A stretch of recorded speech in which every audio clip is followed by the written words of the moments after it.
of Women for the Government of India. She says in her own words, "I try my best to make efforts to enhance my abilities, which includes my writing habits and social activism.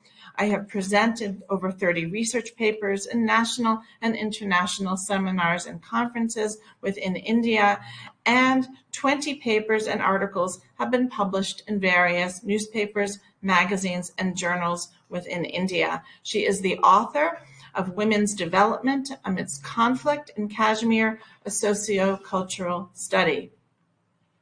She continues to write and research about the issues in Kashmir that are facing women.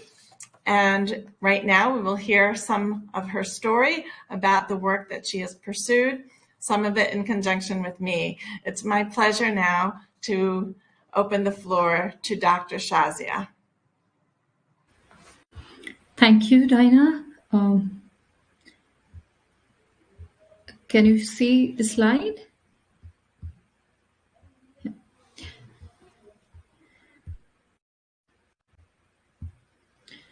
Okay, so hello everyone, and good morning and good evening both, depending upon from where you have joined.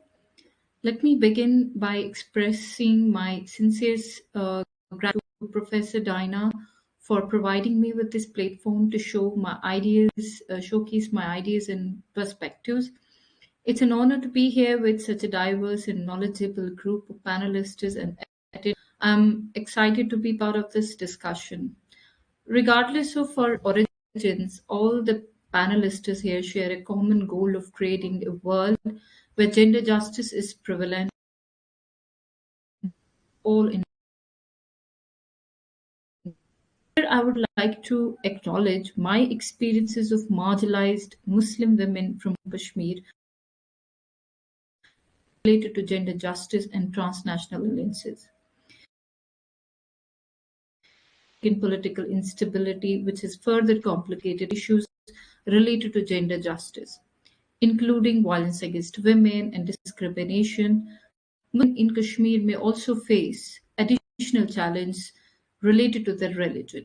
It is from this location that I follow my areas of interest is in research and advocacy. When I discovered women's studies as a student, it proved to be a lifesaver for me. Through this field, I gained a better understanding of the world around me, and its interdisciplinary approach was both intellectually stimulating and challenging. In my women's studies journey, I prioritized collaborations and partnerships as a means of advancing gender justice and promoting women's rights. These partnerships were for activism purposes. Rather, to writing projects I assumed were complex and took a long time to materialize. Dinah and I met in I can't move the slide. Okay, so Dinah met at the 5th World Conference on Women's Studies in Bangkok, Thailand in 2019, where in one of the sessions she introduced the participants to Journal of International Women's Studies, which she edits.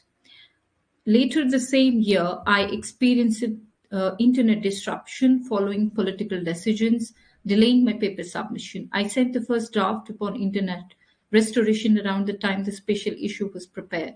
However, Dinah's empathetic approach and her rigorous editing, I was able to finalize the paper within a span of 6 months, and finally publication saw the light of the day in August 2020. Later, I took an immersive graduate directed study course with Dinah in fall 2020 about anthropological folklore theories and practices. Subsequently, the two of us co-conceived a small research project titled Representation of Cis and Trans Women's Agency and Gender Relations in Oral Traditions and Performative Practices in Kashmir, a study of digital folklore funded through the Bridgewater State University sponsored Center for Advancement of Research and Scholarship Summer Grant Program approved in 2021. We researched and analyzed transgender women's agency as experienced in Kashmiri women performances. These songs offer clues concerning the agency of women, gender dynamics, family relationships, and gender representation both within and outside women's familial household and community kin networks. The songs are both a form of accepted tradition and open doors to innovations. In the present social media influenced world, digital life of these performances on YouTube has contributed to their dissemination and popularity.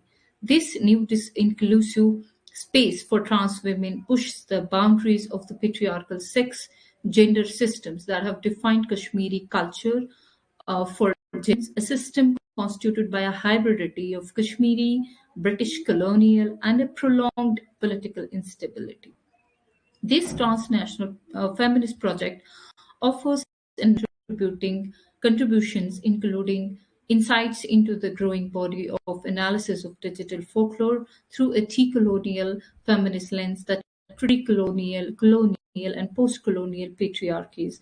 Further, these singers on YouTube are leading the charge in terms of creativity and innovation, taking an inherently Kashmiri traditional folklore and drastically modifying it to make it their own in the new. Our discursive analysis focuses attention on and stretches the idea of liminality originating in the anthropology of rites of passage. According to our analysis, Shabu's performances have three significant uh, elements. This is Shabu, the singer we have selected for our study. So she has a very high energy level while singing the melodies. Her actions that unfold in tandem with lyrics, her bold statements that defy patriarchal norms, even as she sings about these norms. Shabu's high energy she conveyed to me in an interview reflects her excitement for her own beauty, free to wear the beautifying clothing as she symbolically embodies the bride. Shabu and other singers on YouTube usually use a mix of both Urdu and Kashmiri, inserting unexpectedly erotic and romantic vocabulary and new melodies. One of the selected songs of her is a caricature of social roles. It spotlights train travelers with fun and stereotypes of those occupying each compartment. There's a religious preacher who occupies the first compartment. Complying with his daily engagements, he keeps on praising God over and over. In the second compartment, a bride and a bridegroom proclaim their love for each other. Next, the singer describes activities of an elderly couple sitting in the third compartment. The old man and women whisper in conversation in a demonstration of conspirational partnership that a life together is expected to bring if lived according to norms. As the singer moves to the last compartment, her song takes on an air of heightened excitement. Boys occupy the carriage, continuously singing and dancing, reveling in the freedom afforded to young men. The first compartment symbolizes possession with religious authority that confers sanctity to romantic married life in the second train, and to the longevity and concomitant intimacy in the third, in the pleasant interaction of the elderly couple. It is significant that the last train is occupied by boys. Boys have already learned to enjoy gender segregated socializing as a symbol of their public power. They can dance and sing in public in ways adolescent girls and adult women cannot. They end the train representing the future of the patriarchal state. Some of these boys will become religious leaders, others will marry and assume their roles of heads of household. They will age benignly, the wedding marking of a life of marriage sanctified by the religious preacher. There is no place for the trans women on the tree, but in the ritual space, she outlines the social order, reproducing it and subjecting it to the humorous, encouraging her audience in self-reflection. Although the wedding song ends in real time, her YouTube video remains as an unending liminality, along with her critique for all in the world to hear. There is a conspiratorial and social movement element to Shabu's singing, and encouraging others to join her in her conspiratorial challenge to the sex, gender, and sexuality system, as we point out later. So she also feels her own vulnerability to a feminine hegemonically construed sexuality.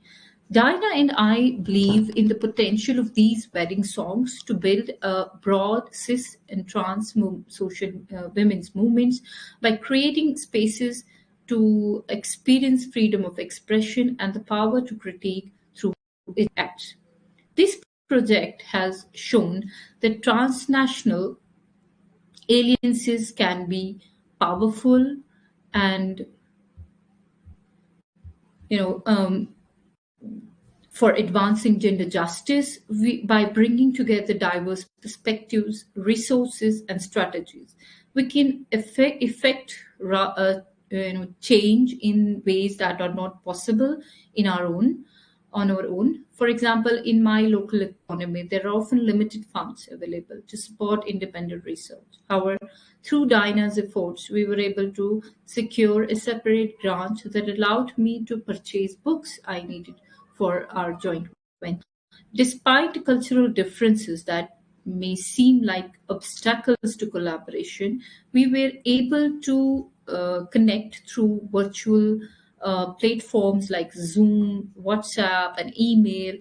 Through these conversations, we were able to incorporate our diverse views and perspectives that emerged from our different positionalities.